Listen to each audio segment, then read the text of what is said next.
La crisis de la COVID en el planeta está haciendo que la sociedad aprenda una nueva forma de convivir. Desde Perú Azul queremos compartir el punto de vista de jóvenes comunicadores del Instituto Cibertec. Veamos juntos este video y seamos parte de esta nueva convivencia.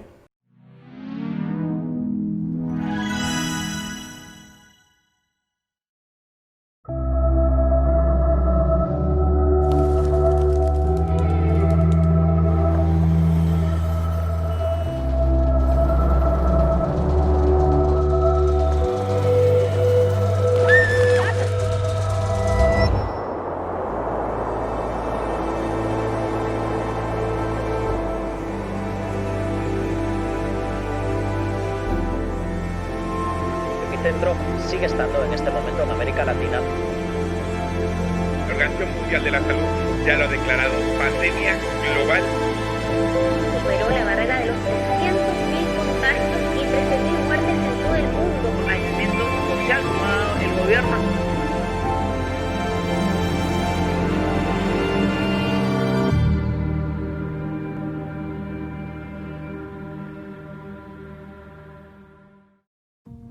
Hemos aprobado en el Consejo de Ministros y de manera unánime un decreto supremo que declara el estado de emergencia nacional por las graves circunstancias que afectan la vida de la nación a consecuencia del coronavirus.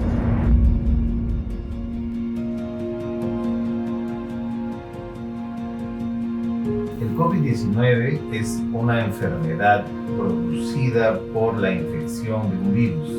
Este virus es el virus SARS-CoV-2, que apareció en diciembre en China y de ahí, en un promedio de 4 semanas, llegó a todo el mundo. Entonces, cuando este virus entra al cuerpo humano y produce síntomas como tos, fiebre, malestar general, neumonía, se le denomina COVID-19. Creo que es un tema a definir si realmente se tomó o no se tomó seriamente esta infección. Acuérdense que desde un inicio, uno de los primeros países latinoamericanos en tomar las decisiones de restricción ya obligatoria en los domicilios fue el Perú. El tema fue que quizás no estábamos preparados, es decir, nuestro sistema de salud no está preparado para poder combatir efectivamente este virus, como es, por ejemplo, el uso masivo de pruebas moleculares. Si en nuestro país no tenemos un montón de laboratorios que puedan hacer este tipo de pruebas, y se optó por las pruebas serológicas, que tienen algunas limitaciones, no conocidas como las pruebas rápidas. Entonces, eso por un lado. Por otro lado, es el hecho de que, como se veía en las noticias desde China, se asume de que iba a demorar en llegar al Perú, probablemente. Sin embargo, fue otro gran error. En la pandemia del año 1918 de la influenza, se demoró un promedio de 2 años para que llegara casi a todos los continentes. En el caso del SARS-CoV-2 solamente se demoró 4 semanas para llegar a más de 100 países en todo el mundo.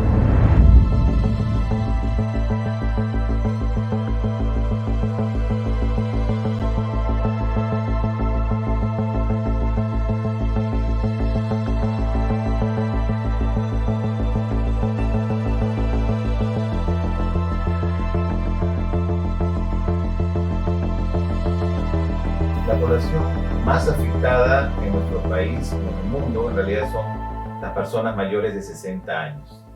Aparte, se asocian algunos factores de riesgo importantes, como es la obesidad, la hipertensión, la diabetes mellitus, el antecedente de consumo de tabaco, enfermedades respiratorias, enfermedad renal crónica, en fin.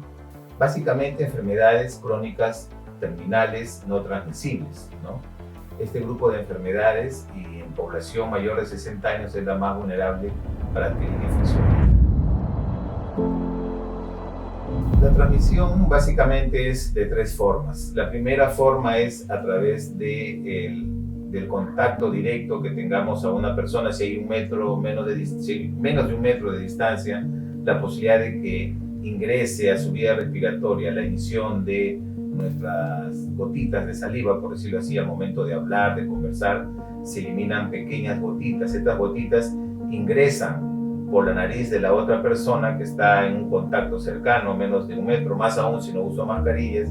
la probabilidad de adquirir la infección es mayor.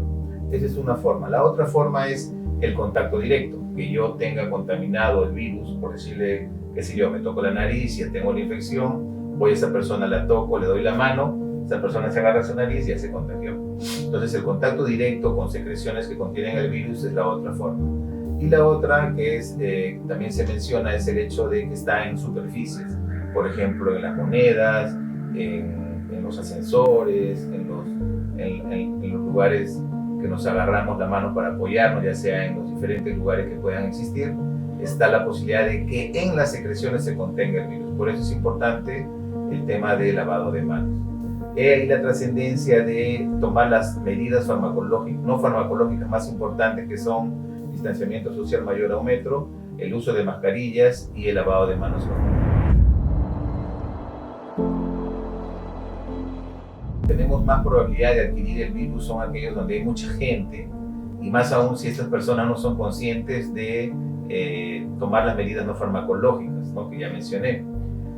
Por ejemplo, los mercados, por ejemplo, los lugares donde va mucha gente, como el transporte público. Ahora, por ejemplo, en el Perú están tomando la decisión de que todos en el transporte público utilicen este protector facial. Lugares donde hay atención al público, por ejemplo, bancos, o todos esos lugares donde hay bastante afluencia de personas, es un lugar donde hay mayor probabilidad de transmitir la enfermedad. Un lugar también importante definitivamente son los hospitales, ¿no? En los hospitales, porque los pacientes van con signos y síntomas, es muy probable que haya una alta concentración o carga viral ahí, pero obviamente nadie está visitando los hospitales. Y de ahí la importancia que la reactivación económica en lugares de asistencia masiva se vaya limitando y liberando de poco a poco.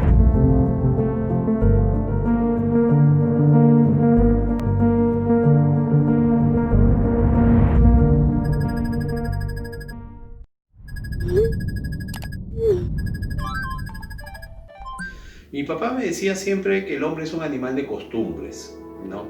¿Y por qué un animal de costumbres? Porque a medida que las costumbres se van dando, nosotros nos vamos adaptando. Entonces, si bien es cierto, esta pandemia, esta cuarentena que estamos viviendo, nos está exigiendo que nos quedemos en la casa porque la vida es mucho más importante y tenemos que cuidar nuestra vida, poder encontrar esos espacios diferenciados, esos espacios que permitan esa convivencia familiar para rescatar, ¿no?, ese calor humano, esa cercanía que muchas veces, por ejemplo, ¿no?, tú ibas a algún lugar y tú veías que todo el mundo está con el celular. Entonces, espacios como por ejemplo la mesa en un restaurante resultaba ser, bueno, conversamos un ratito y de ahí mientras pedíamos la comida, comíamos, y la gente ¿qué hacía? Una de las cosas que yo observaba, simplemente se remitía a ver su celular. Ahora no, ahora estos espacios en casa nos permiten un intercambio, un acercamiento precisamente con quienes más cerca teníamos, pero que a través de la tecnología muchas veces estábamos alejados, ¿no? Entonces creo que hay cositas simpáticas que podemos rescatar y sentirnos mucho mejor. Entonces somos mucho más emocionales, mucho más cercanos, mucho más familiares, exploramos cada ambiente para hacerlo mucho más grato. Y también digo más racionales en su consumo. ¿Por qué? Porque estamos dándonos cuenta que mucha gente está sin trabajo, que en muchos casos inclusive, ¿no?, les han reducido el sueldo. Esto nos lleva a convertirnos en personas que ya no seamos tan activos dentro de una sociedad de consumo, sino que seamos un poco más ahorrativos, ¿no?, que guardemos un poco más el dinero, como se dice, guardar pan para mayo. Entonces esto me permite, o en todo caso nos permite, tener conciencia de prepararnos para el futuro, ¿no?, dado lo que estamos viviendo. Es decir, ya no gastar el dinero por gastarlo, sino invertirlo en cierta forma y siendo mucho más racionales, no despilfarrar la plata, todo lo contrario, cuidarla.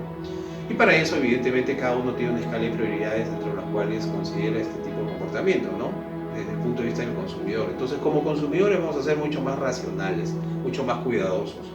Y como seres humanos, definitivamente vamos a ser mucho más emocionales por estos acercamientos, ¿no? Es más, la vez pasada leí un documento que me pareció interesante porque un poco planteaba cómo iba a ser el mundo después de la pandemia y hacía referencia precisamente a varios aspectos, ¿no? Por ejemplo, el hecho de que la gente sea más cuidadosa con su higiene personal, ¿no?, evidentemente para protegerse de cualquier enfermedad.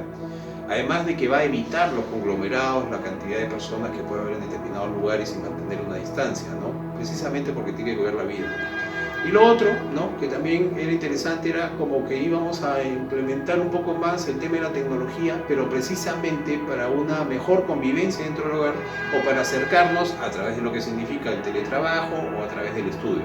Entonces creo que todo esto, si nosotros lo sabemos encaminar, vamos a poder encontrar un mundo que definitivamente se ha visto adelantado y que nadie esperaba, ¿no? El futuro ha venido de golpe, ¿no?, al presente, y que evidentemente tenemos que reinventarnos. Entonces creo que es importantísimo, ¿no?, que seamos conscientes de que esta pandemia y esta cuarentena de estar en casa nos da la oportunidad de encontrar cosas que pueden ser agradables, y definitivamente creo que está en uno, por sobre todas las cosas, cuidar la vida, ¿no?, preservar la vida y encontrar esos espacios que nos hagan, digamos, una distracción distinta, ¿no?, pero que realmente lo podamos disfrutar.